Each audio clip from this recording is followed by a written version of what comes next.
Hi, Bashar. And you, good day. How are you? Perfect, and you? I'm doing great. Oh, all right. Really nervous. You are what? Nervous. Oh, I thought you said you were doing great. You mean well, you're excited? I'm excited, but I'm. You're flopping back and forth between the positive through and my negative version. Yeah. All right. That's all right. Okay. Tick tock, tick tock, tick tock, tick tock. And so, what would you like to discuss? I was like, I wanted to be here for so long, and now that I'm here, I'm like, I don't feel like I'm here, and it's like, whoa, you know. Oh, well said. Very eloquent. Okay, so. Yes. I have this condition or whatever. I don't even know. Condition? When I'm on my period, yes. I have an energy yes. that comes out of me and everywhere, and it's all over, and other people yes. feel it too, and they go into altered states, and they channel. Is that a bad thing? Oh, no, it's not a bad thing. I just have never heard you talk about this, and I know...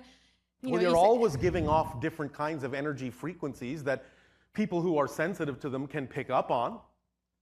Okay. So the idea is that when you're in that state and you're connecting to nature in that particular way, and the idea of your femininity and the idea of all of the energy of the lunar cycles, you're connecting to a very deep energy of mystery and discovery.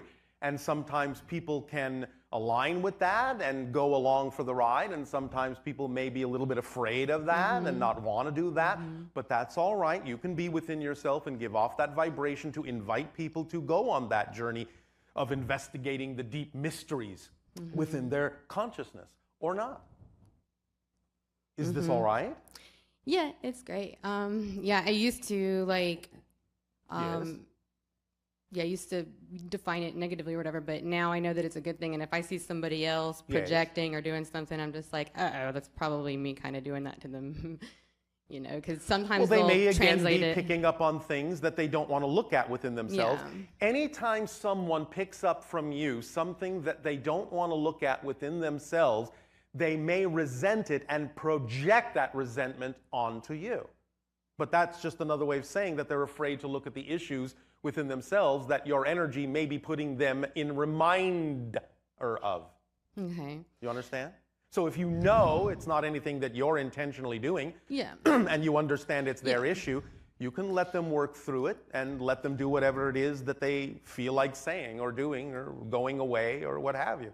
Doesn't really matter. If they have attracted you to them, they did so for a reason, even if it's only to dip their toe in it and run away again. Yeah.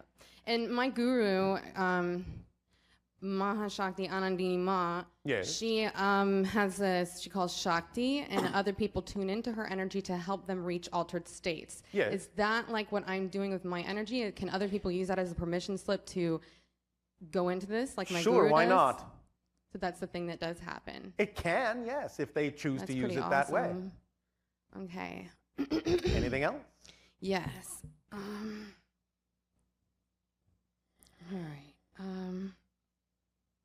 You say that negative energy is the same energy as positive energy, just filtered through negative beliefs. Yes. And that angels... It's using the same energy, but creating a different effect by being filtered through negative beliefs. Yes.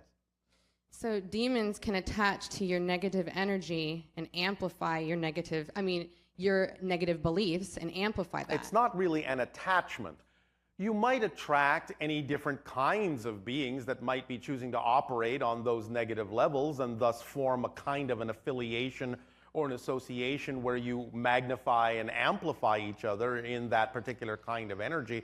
But there's no real attachment. You always have the ability to change your mind and change your energy about what it is that you prefer to associate with.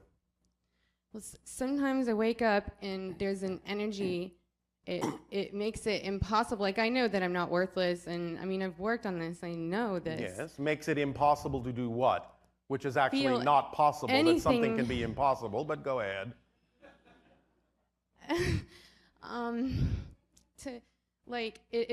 can't access any of my knowledge, and the energy is so powerful that I just feel like I'm being crushed. All right. Well, how do you know it's not your own energy being filtered through a negative belief system about yourself?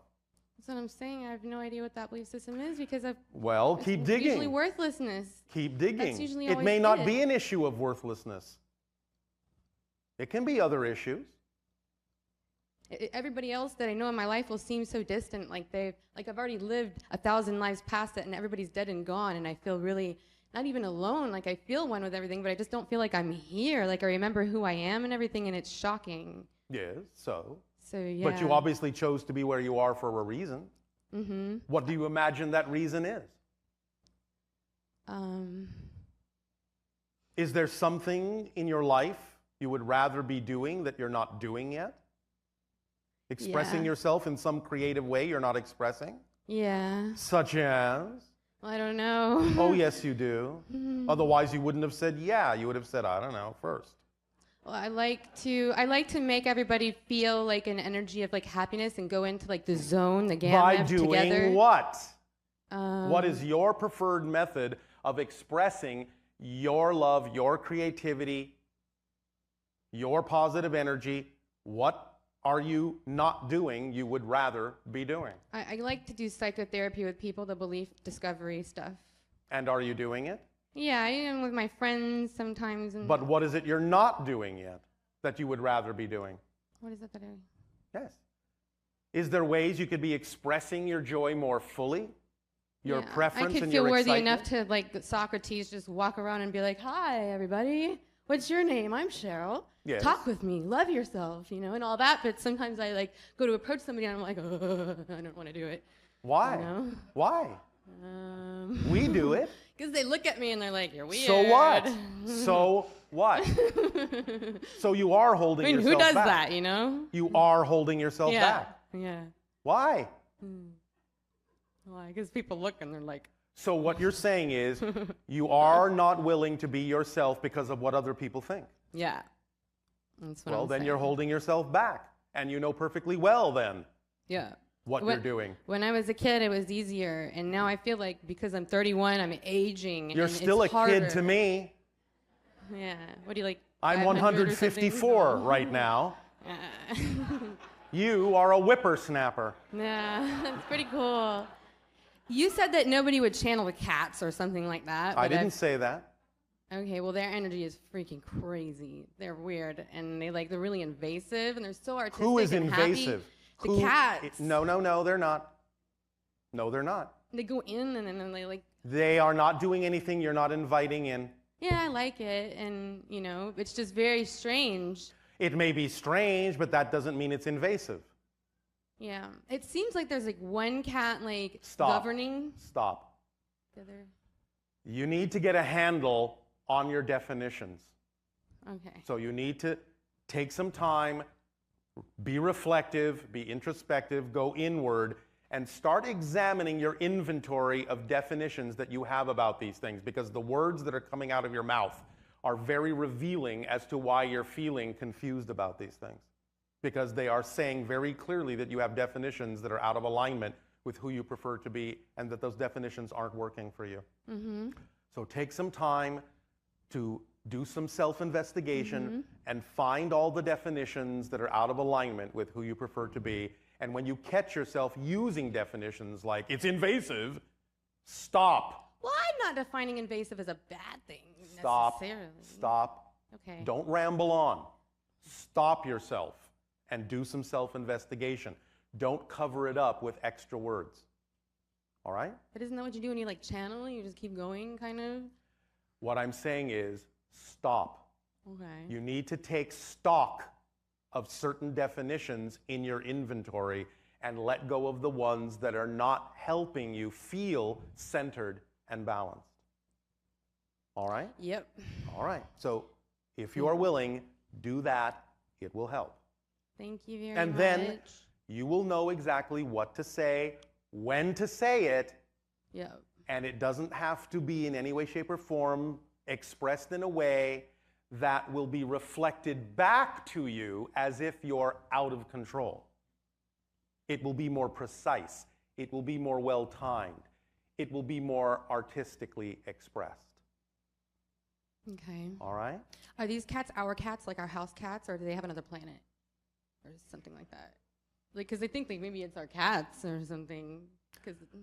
Let's leave the energy of the cats alone for the moment. Okay. Take stock of your inventory And when you have done a little house cleaning, then you may find that the cat energy will be experienced differently by you. Thank you. All right? Thank you. Our love to you.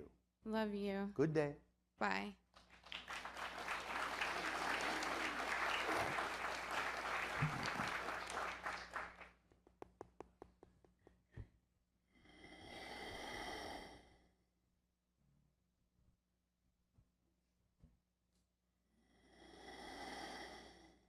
Greetings, Bashar. And to you, good day. I think you've answered all my life questions already. But Oh, how synchronous of you. still here. That's all right. You don't have to have a question. You can make a statement if you wish, or if a question comes up, you can ask it. Oh, no, I have a question. All right, well, speak up and be bold so that everyone can hear you. Okay. The first one is about... Oh, now suddenly she's got more than one. Nope, don't have any questions at all. Oh, wait, there's one. Oh, wait, now that's the first one of many. See how quickly things change? Oh, yes. Different states of being allow you to perceive different things. My job. Your job. Yes. Which is what? I work on Amtrak in the cafe car. I beg your pardon? I work on the train in a cafe car. All right, On the and train. is this exciting or not? It is absolutely not. All right, then why are you there? Because you believe that nothing else that excites you has the ability to support you in the same way?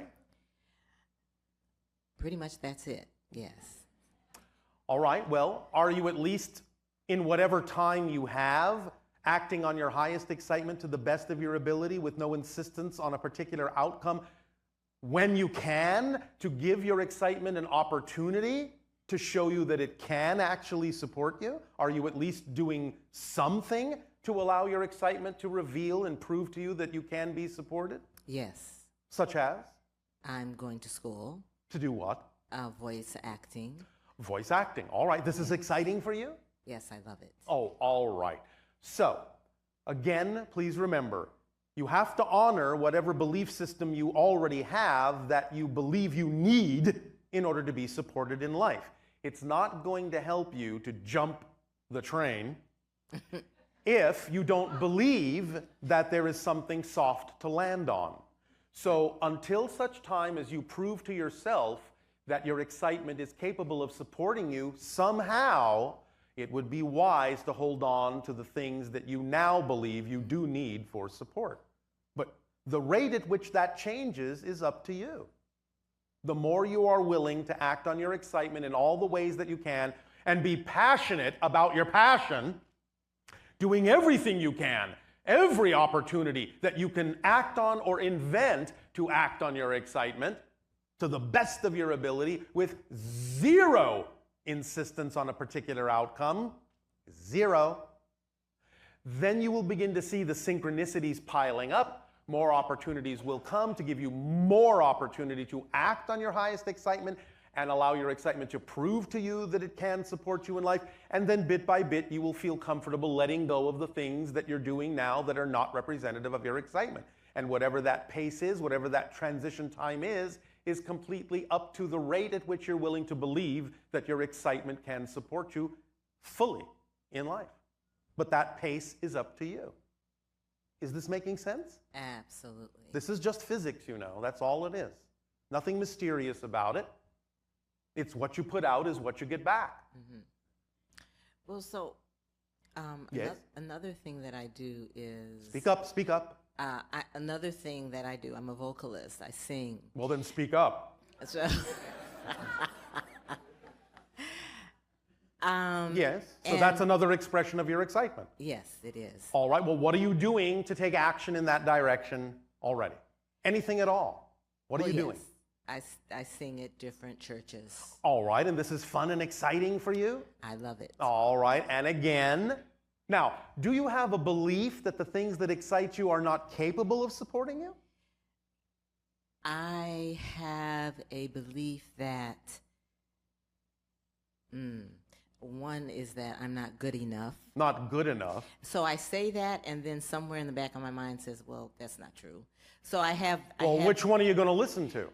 Well, What's coming out of your mouth or what's going on in the back of your mind? I must be listening to the one that's coming out of my mouth because of where I am with it. And therefore, why give that more credence than the other voice? Why? Your mouth isn't necessarily smarter than the back of your head.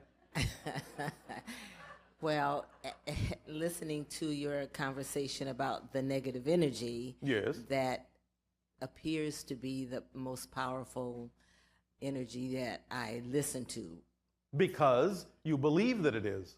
But it's not really. It's Yes. just attempting to convince you that it is. It doesn't actually have any more power. Right. It's tricking you into thinking that it does. But why pay attention to that if that's not what you prefer? What makes it seem like the negative actually has more power than the positive?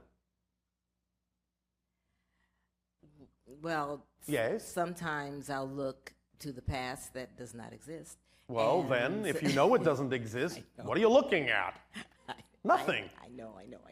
All right. But again, you can start to broaden your definitions about what support means. Remember that when we talk about the idea of support and abundance, there are many forms of abundance. Abundance is, as we have often said, just the ability to do what you need to do when you need to do it. That's it. Who cares how that gets accomplished? Sometimes it might be money, which exists on your planet. Sometimes it might be that you're being given a gift. Sometimes it might come in the form of synchronicity. Who cares what door it walks through as long as you are supported? Don't insist on any particular method of support, and then all the methods of support can come in when they are needed. And the ones that aren't there aren't the ones that will work. They're not the path of least resistance. You have to train yourself to know that your life already works, and that whatever form of abundance comes is the form that is representative of the path of least resistance and the support that you need at that moment. And stop insisting that it has to come another way. How about that idea? I like that. And I'm getting better at work Yes. releasing the stuff that doesn't serve me. All right, and another suggestion also, if you're going to hold on to doing the thing that you say is not really as representative of your excitement as these other things, at the very least, if you're going to hold on to it for a while, do it in the most exciting way you can do it. That's what I was going to say. Like that I'm enjoying the part that I'm enjoying it. All right. But again, up to you as to how long you hold on to the parts that are not representative of your joy. Right. And did I hear you say Yes. that? Okay. So Did you hear me say what? Well, did I hear you say that you didn't say this exactly, but that I heard that I need to wait until the time. You don't need to wait. It would be wise Okay. That it would to be, not jump Right. if you don't believe that you are supported in the jump, because then you will only be out there feeling like you have no support at all.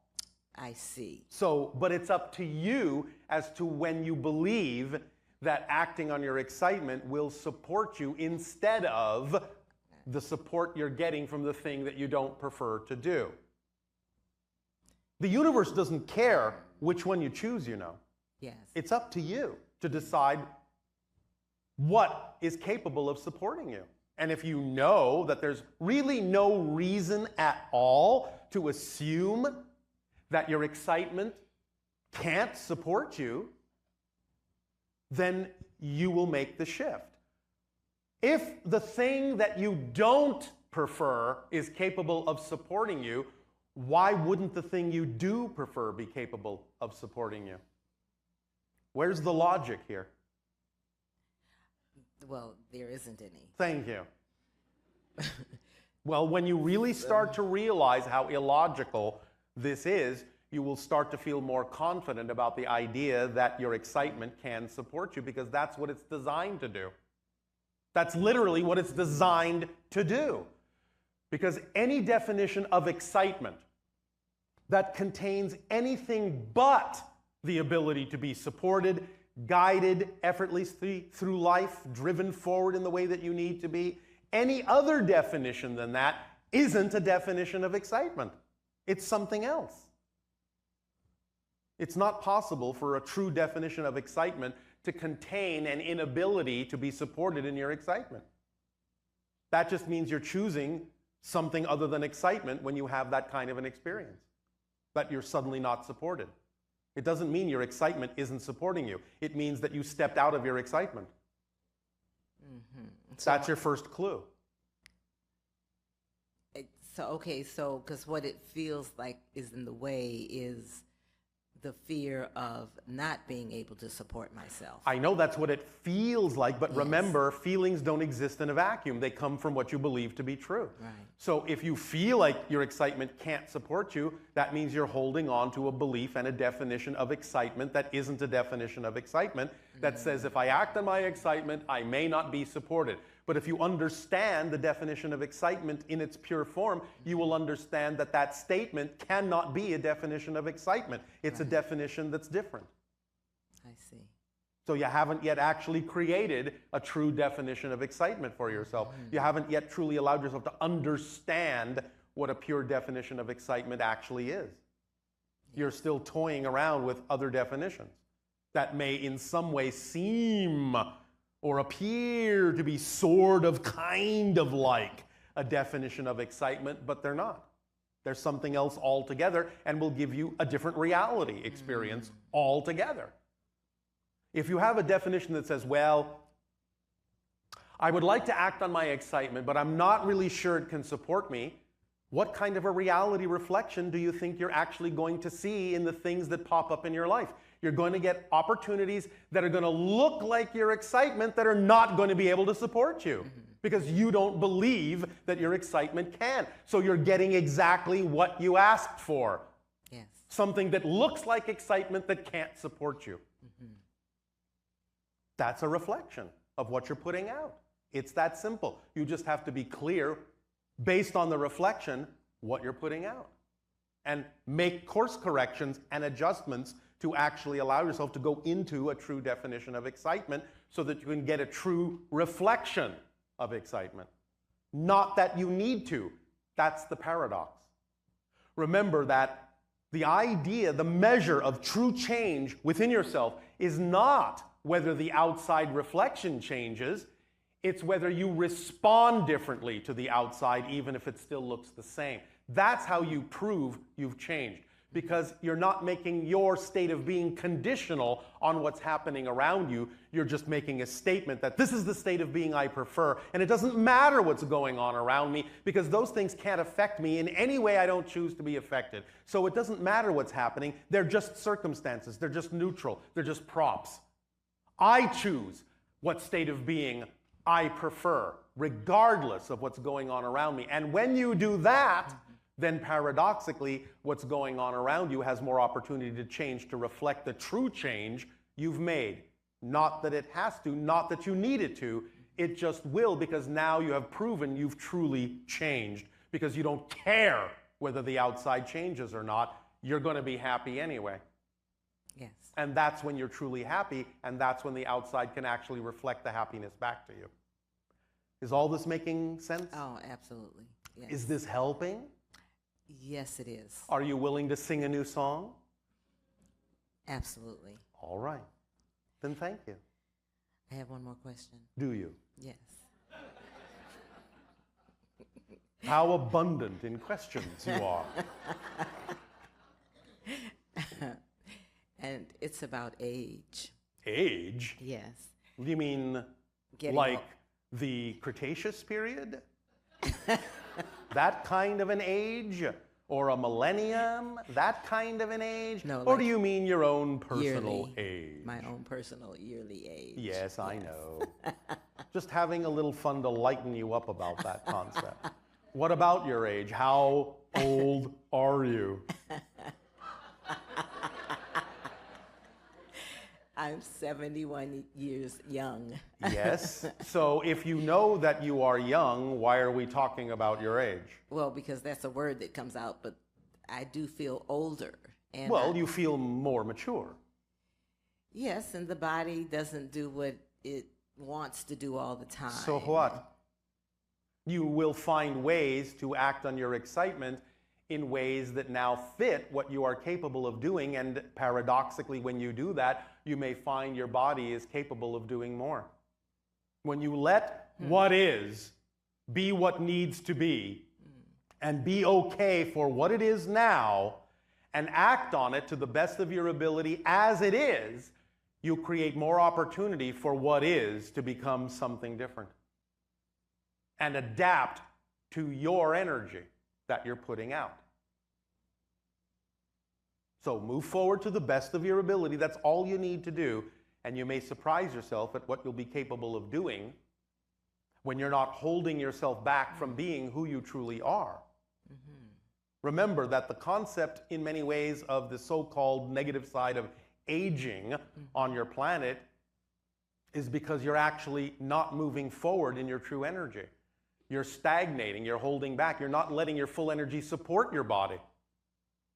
You're cutting yourself off from that energy source by not acting on your full passion, and therefore the body can, when cut off from that energy, start to wither and die. But when you fill yourself full of life, it's quite possible that you may actually even see a reversal of age, because you'll fill yourself up and plump yourself out. Does that make sense? Yes, it does. Does this help? Absolutely. Thank you so much. All right. Thank you.